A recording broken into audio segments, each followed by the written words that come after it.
Morning बच्चों, आज हम लोग क्या संख्या के बारे में पढ़ेंगे, ठीक है। अच्छा एक बात बताइए, संख्या क्या होती है? गिनती की संख्या। गिनती की संख्या को हम क्या बोलते हैं? संख्या, यानी कि काउंटिंग नंबर्स आर नंबर। वैसे संख्या का हम इस्तेमाल इसलिए करते ताकि हम गिन सकें। तो वो मेरे 2-3 तरह की होती है, ठीक है। ये पता है 2-3 तरह नहीं, उससे भी बहुत ज़्यादा तरीके की होती है। जैसे पहली संख्या हम क्या बोलते हैं? प्राकृतिक संख्या, इसको नेचर नंबर बोला जाता है। यानी कि 1 से लेके इन्फिनिटी तक की संख्या क्या होती है? मेरी नेचर नंबर। दूसरा होता है होल नंबर, जिसको बोलते हैं पूर्ण संख्या। यानी कि 1, अगर हम 1 से स्टार्ट करें तो हम क्या धनात्मक संख्या लेके चल रहे हैं। Counting number with zero. धनात्मक संख्या के साथ, नेचुरल नंबर्स के साथ हम क्या कर रहे हैं? जीरो को भी जोड़ रहे हैं। तो वो मेरी क्या हो गई? पूर्ण संख्या, जिसको होल नंबर बोला जाता है। एक बात का ध्यान रखिए, होल नंबर में कभी भी निगेटिव नहीं आता। वो मेरा क्या होता है? Natural number. और नेचुरल नंबर्स क्या हम ऊपर की ओर बढ़ते रहते हैं, यानी कि गिनती की संख्या तो पॉजिटिव होता है। पॉजिटिव 1 से, यानी कि पॉजिटिव संख्या 1 से लेके अनंत तक, और अगर हम उसमें जीरो मिला दें तो वो मेरा क्या होती है? पूर्ण संख्या। और दूसरा एक होता है पूर्णांक, जिसको हम बोलते हैं इंटीजर्स, ठीक है।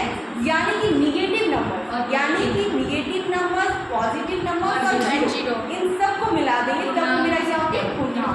इसके 2-3 का डेफिनेशन बोल सकते हैं। हम ये भी बोल सकते हैं ना कि निगेटिव नंबर और होल नंबर को अगर हम कंबाइन करते हैं तो मेरा पूर्णांक हो जाएगा। लेकिन होल नंबर हम क्या जानते हैं? क्या है? जीरो। गिनती की संख्या 1 से लेके अनंत तक, और साथ में साथ उसमें जीरो शामिल है। और हम अलग से इसमें क्या करेंगे? ऋणात्मक संख्या शामिल कर देंगे। तो सब मिला के क्या हो जाएगा? मेरा एक इंटीजर हो जाएगा, यानी कि पूर्णांक हो जाएगा। पूर्णांक हो जाएगा। अब पूर्णांक को भी हम बहुत तरीके फॉर्म में डालते हैं, ठीक है। एक होता है परिमेय संख्या। परिमेय संख्या वैसी संख्या होती है जो नंबर के फॉर्म में होती है, ठीक है। रैशनल नंबर, यानी कि A/B, जहाँ पे A और B मेरा क्या होगा? इंटीजर्स होगा, पूर्णांक। इंटीजर मतलब क्या? निगेटिव नंबर, निगेटिव नंबर और फिर पॉजिटिव नंबर, ये होगा।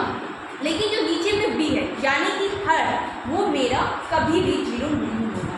अगर मेरा हर भी जीरो हो जाए तो क्या वो मेरा A/B के फॉर्म में रहेगा?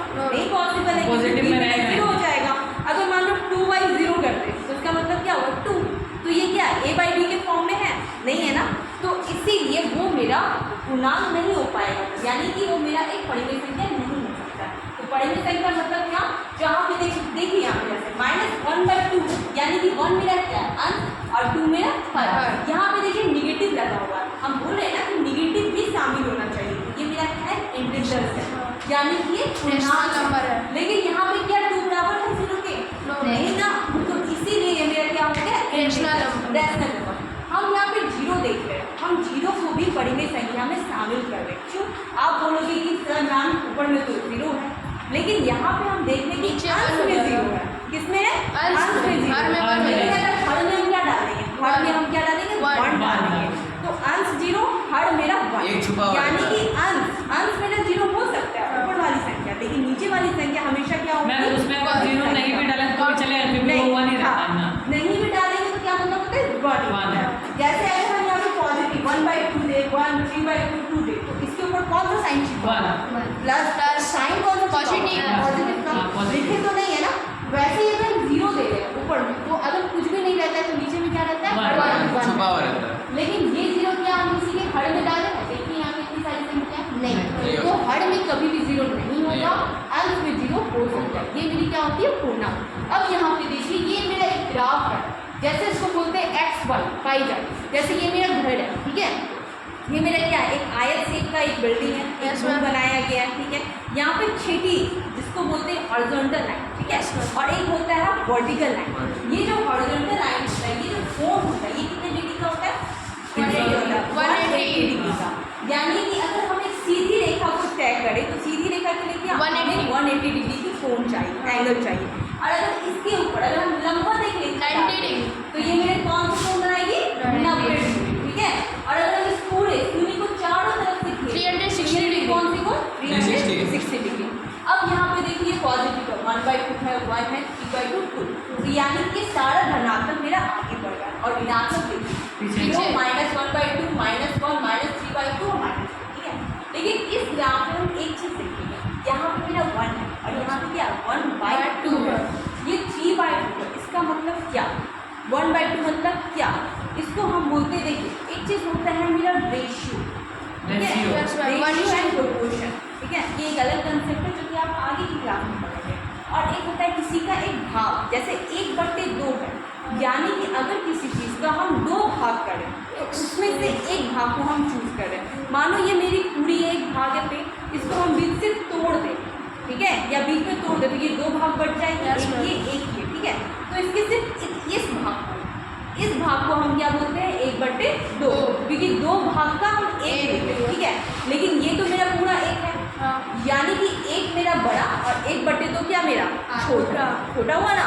वैसे यहाँ पे 3/2 है, इसका मतलब क्या, दो नीचे का में 2 तीन। है। देखिए कभी भी हर जो अंश जो होता है वो हर से मेरा बड़ा नहीं होना चाहिए। हम 3/2 है, हम उसको दूसरे तरीके से हम उसको तोड़ सकते हैं बहुत कुछ। यहाँ पे जैसे कि हम यहाँ पे देख सकते हैं, जैसे यहाँ पे देखिए 3/2 है, यहाँ हम क्या देखते हैं कि हर जो होता है 3/2 है, यहाँ हम क्या देखते हैं, इसको हम अंश बोलते हैं और नीचे वाले को क्या बोलते हैं, हर। तो यहाँ पे देखिए जो मेरा हर है वो मेरा कभी भी अंश से बड़ा होना चाहिए, छोटा नहीं होना चाहिए। यहाँ पे 2 क्या है मेरा, छोटा है और 3 बड़ा है। तो उसके बाद पहले हम इसको भिन्न निकालेंगे, इसको भिन्न में तोड़ेंगे, यानी कि 2 को पहले आप डिवाइड करेंगे, ठीक है।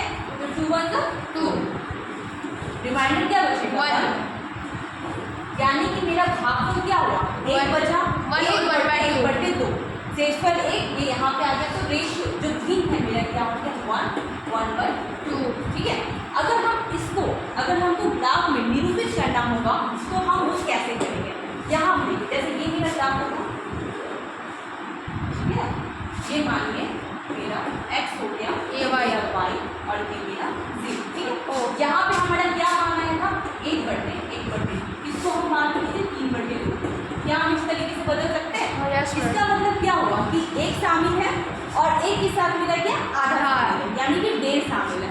तो यहाँ पे देखिए 0 के बाद यहाँ पे क्या होगा 1 2 और 3, यहाँ पे क्या होगा -1 -2, ठीक है, इस अकॉर्डिंग चलेगा। यहाँ पे क्या करें, यानी कि 1 से बड़ा है तो ये मेरा 1 है, यानी कि इससे बड़ा आधा। लेकिन क्या 2 है, नहीं 2 से मेरा छोटा है, यानी कि 1 और 2 के बीच में हम ले चलेंगे, ठीक है। इस 1 और 2 के बीच में हमको 2 भाग में उसको डिवाइड करना है। जैसे ये पेग है, अगर हमको उसको 2 भाग में बांटना होगा तो क्या हम एक जगह से तोड़ेंगे, ये हम 2 जगह से तोड़ेंगे, एक जगह से। अगर हम 2 जगह से तोड़ेंगे तो मेरा 3 भाग भाग हो जाएगा। हमको क्या चाहिए, इसका 2 भाग चाहिए, तो हम सिर्फ एक जगह से तोड़ते हैं।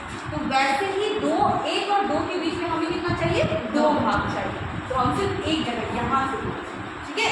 ये मेरा एक भाग, ये मेरा 2 भाग, ठीक है। अब यहाँ पे देखिए ये 1 है, 1 मेरा ये आ गया और ये 1/2, यानी कि इससे ज़्यादा, यानी कि ये 1 ये 1, यहाँ पे ये मेरा क्या नाम हो जाएगा 1/2। तो इस वाले बिंदु का क्या नाम हो जाएगा 1/2। जैसे ये यानी कि ये 2 भाग में से क्या है मेरा एक भाग, समझ में आया? Yes, ma'am. सभी को कोई दिक्कत? या फिर मेरा 1 दे देगा तो हम 1 पहले ले लेंगे और 1 के बाद मेरा 1/2, यानी कि 1 से ज़्यादा, लेकिन ये पूरा नहीं है, यानी कि 2 से कम होगा, ठीक है। तो यानी कि 1 और 2 के बीच में क्या करेंगे 2 भाग कर लेंगे और बीच वाले भाग को हम क्या बोलेंगे 1 गुना 1/2, क्लियर है।